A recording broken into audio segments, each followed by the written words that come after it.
Music has played an integral part in some of the most memorable moments in my life, from road trip playlists to iconic events to songs that immediately take me back to one specific moment in my life. Music has often become the soundtrack to the times we all want to remember for the rest of our lives. This is probably never more true than at a wedding.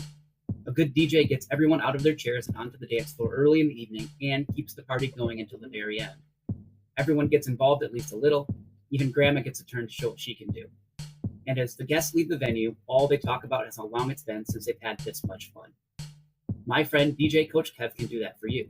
Whether you want your guests to get lost on the dance floor, or if you're looking for something a little more refined, DJ Coach Kev can provide the soundtrack to whatever event you want to remember fondly forever. And it's not just weddings. Kevin can do school events, private parties, and corporate functions too. Just tell him the mood you're looking for, and he'll take care of the music. I've personally experienced DJ Coach Kev events, and trust me, he knows what the crowd is looking for, no matter who's in the crowd. You can book DJ Coach Kev for your next event. You can contact him on Instagram at DJ Coach Kev, or email him at djcoachkev@gmail.com.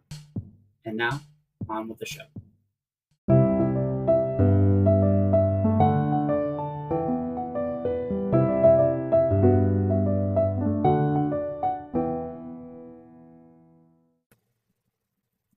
This is Lessons We Forgot, and this episode is called Weird Laws. The United States famously has a plethora of obscure, unique, and downright weird laws that have been on the books for decades. Often the reasons for the laws being enacted in the first place no longer exist, are no longer important to anyone, or have been completely forgotten.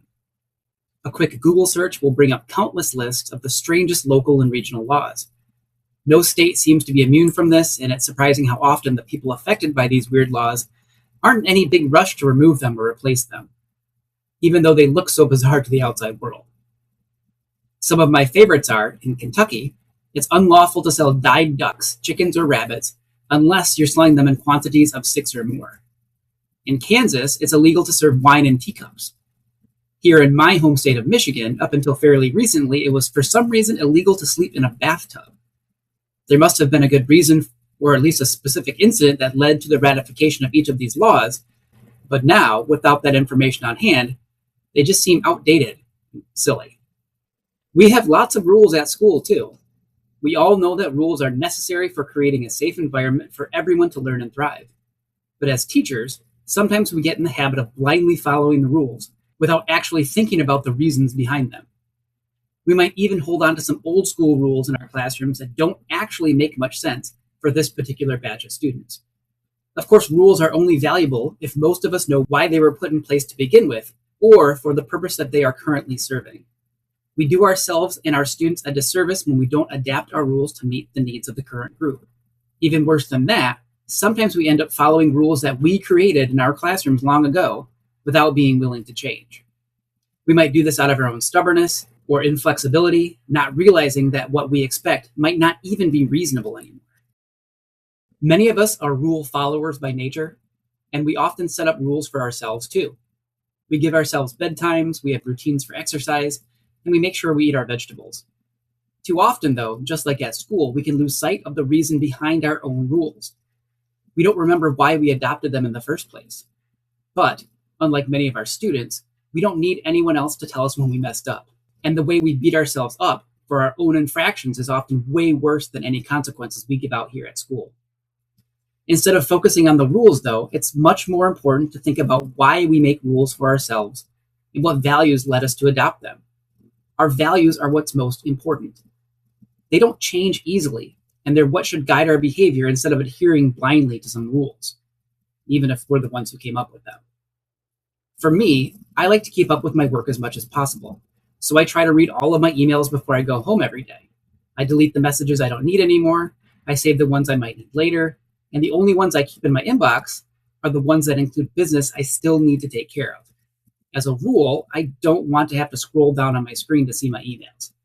It's a rule I've made for myself, but the rule isn't important.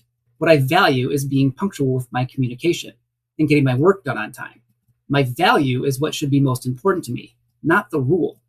So I don't need to feel like I failed if I have a few stray emails in my inbox at the end of the day, as long as I'm staying true to my values.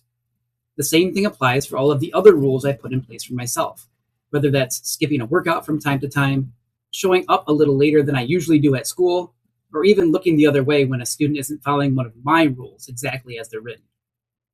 None of that would mean that I don't value health, punctuality, or responsibility, and it would be silly to change the way I see myself after one slip-up.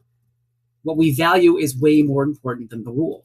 So, if you find yourself blindly adhering to rules that you made for yourself long ago, especially if you can't even remember the reasoning behind them, consider forgetting the rule altogether and instead focus on what you value.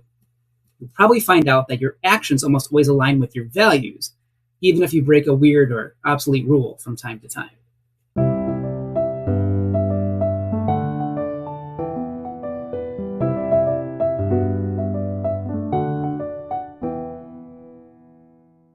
Thank you for listening to this week's episode of Lessons We Forgot. I'm the host, Chris Winkle. You can contact me at lessonsweforgot@gmail.com, and you can follow the show or message Lessons We Forgot on Facebook. Either way, I'd love to hear from you and welcome you to our community. If you really enjoyed this episode, please consider sharing it with a friend. That is the best way to help grow the podcast. If you want to hear more Lessons We Forgot, I post new episodes on Sunday nights. Make sure you subscribe to follow the show on whatever podcast platform you use. And when you rate the show, like an episode, or leave a comment, we can reach even more listeners. If you hate ads just like me, I do have a Patreon site, patreon.com/lessonsweforgot, and for only $1 a month, you can get the show without ads. You can try that out right now for free to see if it's something you'd be interested in. Thanks again for your support.